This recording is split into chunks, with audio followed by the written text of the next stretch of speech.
New York. As all of a sudden you get a 180 as soon as Netanyahu shows up. Now Trump learns what's in the FBI file. Right after that, then Netanyahu comes and tells him, and I don't believe from my sources, and this is high level FBI, that it is Trump, but it's people in his administration, including a top financial advisor that's heavily involved. Trump wants to get his agenda through of jobs, 15 trillion investment coming in, 3 trillion already here. He wants to stop World War III. I'm not defending this. I'm saying the thinking, I've been told. Yeah. And so he goes, oh my God, this is a giant new Russiagate setup. He comes out and says to my list, to his supporters. Would I be crazy when you say a top financial advisor? Are we talking about Epstein's neighbor? We are. Okay, interesting, and that makes sense. And why does it make sense? Right, Howard Lutnick, right, a very prominent. He's the front man for Trump when it comes to the trade deals, when it comes to everything that's going on. When you start to dig into the relationship between Epstein and Lutnick, it is as clear as day. Right, you're looking at the Epstein mega complex, which is, I believe it's 9 East 71st Street in Manhattan.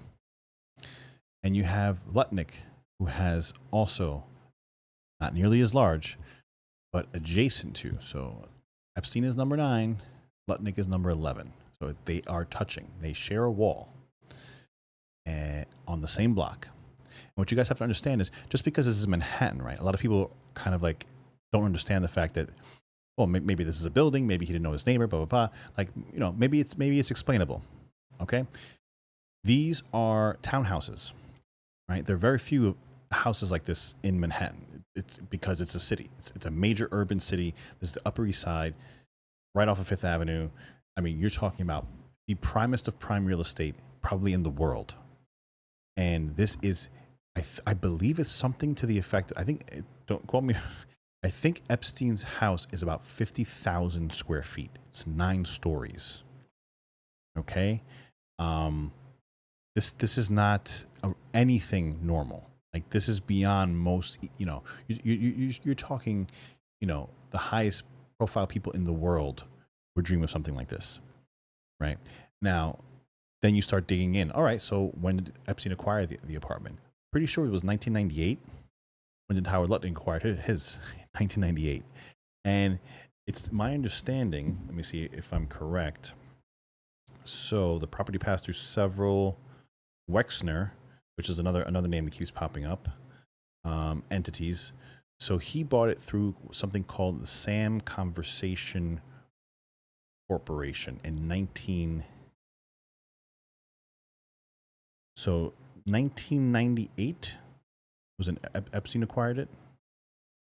It looks as though Lutnick acquired it before then. However, again, you know, what I'm trying to paint the picture is, because a lot of people kind of like, I was listening to Patrick Bet David, and he says, well, you know, I have a neighbor and I don't know who he is, and if my neighbor is somebody that's terrible, then, you know, that doesn't mean I'm associated with him, right? And for PBD, that might be very true. PBD is living on a pretty massive lot, and, you know, has a large expansive space, and there's distance between him and the neighbor. This is not like that, right? This is, the houses are touching. Like I said, they're sharing a wall with each other, and there goes PBD right there. So, you know, this is beyond the scope of anything that would be normal, right? These guys are fantastic. They break it down. Get to listen to what they say next. Sense. So which shows how informed you are, and I'm not trying to be a mean person. Yeah. Because he may even be innocent. But we were talking about Lutnick. That's right, Howard Lutnick. Don't sue me. Kidding. Well, it's beyond suing. This is like, yeah, the intelligence agencies they're think going to we're find me stupid. in the pool. Yeah, you're right. Now, no, let's just say you brought it out. You're smart to figure it out. Nobody else was. I'm sure it's true. Yeah. They're blackmailing him with Lutnick. I've confirmed that from the FBI.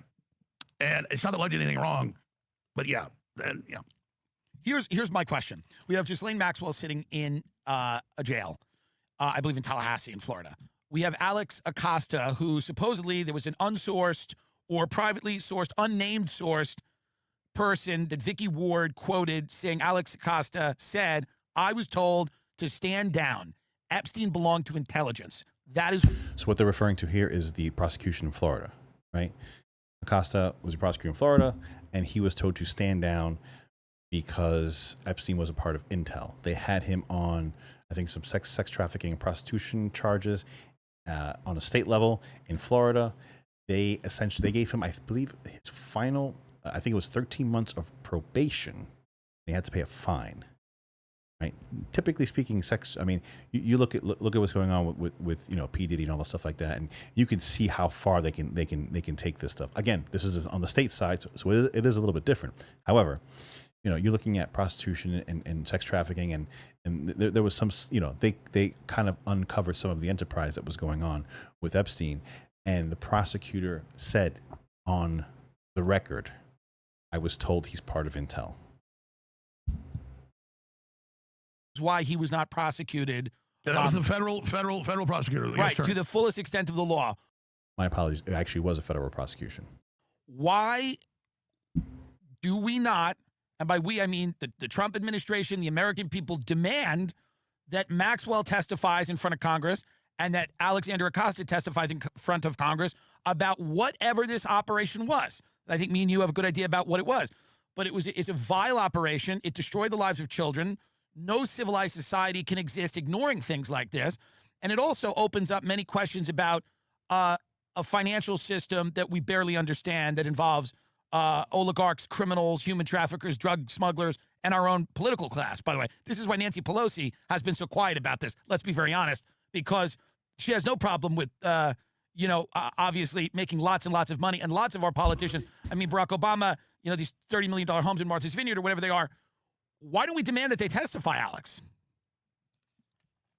Well, and Tim, I don't do this when regular people interview me. I'm not kissing your ass. I was about to go, before you said Ghislaine Maxwell testify, I was about to go to this. So that's where I was going next. Yeah. Here's the issue with that. She's in prison for human trafficking. And you've got these lawyers connected to Epstein saying months ago, Alan Dershowitz, Trump better pardon her. And even before Elon came out and said, hey, Trump's on the list, you're never going to see it, which has a lot more credibility now because of this. It doesn't mean Trump did anything wrong, but he's implicated. He's embarrassed by it. The issue with Ghislaine Maxwell is she's in prison for decades. By the way, CNN just released today a report of a female saying that she was trafficked by Epstein. Again, this is a CNN report. She was trafficked by Epstein, that she was in his Manhattan residence, I believe in the 90s, and she saw Trump go there to visit him. She didn't. I didn't really watch the whole report yet. I'm actually going to do a video about that next. But just for some context and just for some breaking news that's going on right now. So you can't trust somebody to testify who has already not implicated other people, but now that she's convicted in prison, maybe she'll say that I was involved. But I'm being sarcastic. But right. my point is that pressure mounts for Ghislaine Maxwell to be released to testify before Congress. I am of the thought that full disclosure is the way to go. Yeah. From all my research and sources, Trump wasn't actually involved in any of this. And they're going to be able to continue to blackmail if they don't. So I think justice be done by the heavens fall. But the thinking is, if they implicate all these big tech titans like Bill Gates that was heavily involved in all this, and his wife left him over it and said he should have to answer those questions. I'm not saying what he did. If all these Silicon Valley people come out and things, Trump's being told this will crash the stock market, this will bring down America, this is a setup. And I'm not defending that decision, but I can logically, from a sick position, get. And this is what I've said in other videos. What a lot of people don't understand is people just want everyone to face justice or whatever. Okay, and I'm down for that. There's a split with me in my understanding and my processing of the situation. On one side, there are people that had sexual relations with minors. That's a totally separate issue. Those people should be prosecuted, hands down, no questions asked, done. On the other side, there are intel honeypot operations, right? If the government if a government's going to get taken out, or we're going to lose, 10,000 points on the stock market because the CIA or Mossad got Bill Gates cheating on his wife with a 20-year-old, I don't want that to come out. I don't care about that. I don't want these intel operations to have leverage on. It's not right. I understand it's the way the world is. That's never going to change, right? But it's still, I don't care. right? I don't care about that. That you're using blackmail to gain something, right? For an end, for a means, to gain in effect, and that's not right. And so when it comes to those people, when it comes to those scenarios, if that's what it was, then I really don't care. Right? The minor stuff is a totally separate issue, hands down. However, you have to think about the bigger picture. You have to think about what's at stake. There could be nuclear war, hinging upon some of these things coming out. Like, you have no idea what the gravity of the situation is. None of us, well, some of us do, right? But most of us don't, right? The majority do not have any idea of what could be the potential outcome if it's just a blanket release of all this information. Get it? I agree with you. I think the world will think we're back in business if we actually exercise all these demons, because this stuff's going all over the place as well. The EU's been caught in giant pedophile rings. This is driving people insane, and I think it's justifiably so that people at the highest levels can get away with stuff like this, and that it can be covered up forever. And I think a lot of people... It's the two-tier justice system. Right. It's emblematic of everything. Yeah, it's emblematic of everything. What I told Vance, I said, if you don't disclose everything, you're done. Nobody will support you guys. You are fully and completely part of this cover-up if everything doesn't come out. I think it paralyzes their presidency completely. And what did Vance say? He agrees with me. He agrees with me. It really is. Yeah, even Mike Johnson came out a week ago and said release it. He agrees with me. The calls are coming. Again, it seems very apparent that, Trump is obviously going to be in there somewhere in some fashion or form, in some style. Tim was talking to the point where, by the way, this is a fantastic. It's just an hour long, so you can breeze through this pretty quickly. Guys, by the way, if you're still here, please subscribe to the channel. It really helps me out a lot. Just hit that subscribe button. Doesn't cost you anything, and it really helps bolster the channel. But Tim had brought up a really good point earlier. And again, it sounds like if Trump is involved, or obviously his name's going to be coming up just because he's part of the in crowd. He's Donald freaking J. Trump for the past his entire 80 years. But like, you look at Trump and you look at his style of women and stuff like that. Again, this was Tim Dillon said. They're like Vegas showgirl types. Big hair, big boobs. I think he actually said they're 20 and they look like they're 30. Right? It seems that he's attracted to that style of women or woman rather than like young girls. So even though there might be stuff in there that he doesn't want to come out about him, I don't think it's going to be like, the little kid stuff. But guys, let's just wrap this up here, and then we'll see what else Tim and Alex have to say. From inside the house, we know that Benjamin Netanyahu shows up. We then immediately see an about face, which is completely crazy, by the president of the United States. And again, I'm not a paranoid Israel hater, but their activity over the last 6 months is completely insane. They're bombing churches. They're starving people. They're shooting people that are... They bombed Syria today. But here's the deal. Yeah. Here's the deal. I've studied who the main threats to U.S. Communist China, big financial interest.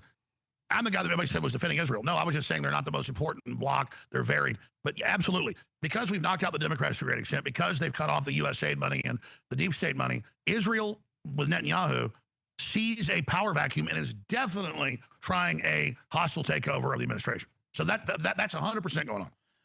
Are you worried about these connections with Palantir, with using technology to... He goes off to the tech stuff now. But guys, super interesting. Like I said, it's an hour 15 minutes, and it flies by. It is a fascinating discussion.